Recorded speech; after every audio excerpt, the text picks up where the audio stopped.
And I'm very pleased to be here with all the staff at TCHC. You know, running a big housing corporation like TCHC is very challenging, but they're making great progress, and we've made progress too. For example, just this year, the Government of Canada gave $1.3 billion of your tax dollars to repair Toronto community housing buildings. And I see a sign up there, and I don't know whether that's some of those repairs actually happening, but it's part of building these communities up and making sure they are great, not just adequate or even less than adequate places to live, heaven forbid, but good places to live, good buildings. And I think the Mural is part of that too. I want to thank, though, the staff from TCHC. I want to thank Amir. Amir Akbari, the artist who I just had the opportunity to meet again. I'd met him before. He's got a great story himself, and maybe in being introduced it'll be told, but he is a member of a family who came to Canada as refugees, lived first in Calgary and then moved down here, has gone to OCAD, the art college, the excellent art university we have here in Toronto, and here he is now assisted by two assistants I'll mention in a moment, doing a magnificent piece of work that I think is inspiring to all of us, and I hope in particular inspiring and meaningful to the young people in this neighborhood and from across the city. And he was ably assisted by Leyland Adams and Centuran Kanathasan. And I want to say thank you to them for their talent and for their dedication and for just being on the swing stage. They were telling me, I mean, again, you want to talk about the World Poutine Eating Championships, I think it's pretty good to be up on that swing stage, hanging down off the side of the building, and they were talking about manning the controls and moving themselves up and down. So I want to say thank you to them for their talent and for their dedication. Amir, all three of them work with young people and use their talent to inspire young people, and that's so important in our city.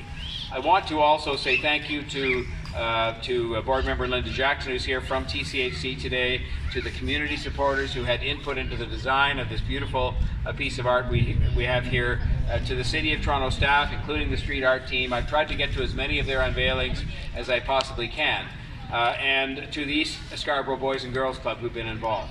But last but not least, I want to say thank you to my colleague, Paul Ainsley. Paul, I was told, was involved from the very beginning of this. He said the only problem with succeeding by helping get everybody together to get something like this put on the side of the building is the bigger it gets and the more beautiful it is, everybody else wants one too.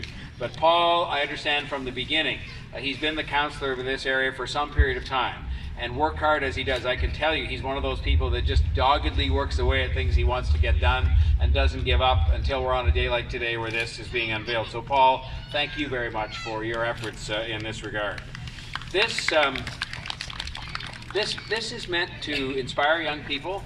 It's meant to demonstrate our support for young people, and it has a great deal of meaning. And I was talking to Amir, and I'm sure he'll talk a little bit about it when he's up here, about how you can see up there the young person handing the world to the older generation, and the older generation perhaps handing the world back. And that's a great deal of what we're thinking about these days with regard to things like climate change, that we have a responsibility to kind of look after the world that looks after us. And to see something 14 stories tall, the largest community painted mural in Scarborough, I think is going to really be a powerful message to a lot of people. And it is a beautiful piece of art. It's a story that's worth sharing. And I want to just say thank you again to everybody who's been involved in this, and say thank you to the street art people, because this is such an important part of bringing our city to life and seeing expression and seeing inspiration. And I can just tell you, it was behind my declaration that we will have in 2021 a year of public art across the city. So I hope we'll have a lot more murals and installations and sculptures in every single part of the city. And that'll also be the year in which Nuit Blanche goes right across the city. It's already here in Scarborough. Scarborough, as usual, is first to have a part of Nuit Blanche outside of the downtown. Scarborough is always first on these things, but we're going to get it to North York and to Etobicoke as well, because art is an important part of a healthy, vibrant, dynamic, welcoming, embracing, inclusive city. So thank you again to everybody concerned. I just say congratulations. It's an inspiring piece of work. So to Amir and to his two associates, I'm so grateful for what you've done and for what you continue to do to make our city a great place to live. And thank you to all the residents for your patience and your contribution to something that I think makes our community a better place to live. Thank you very much.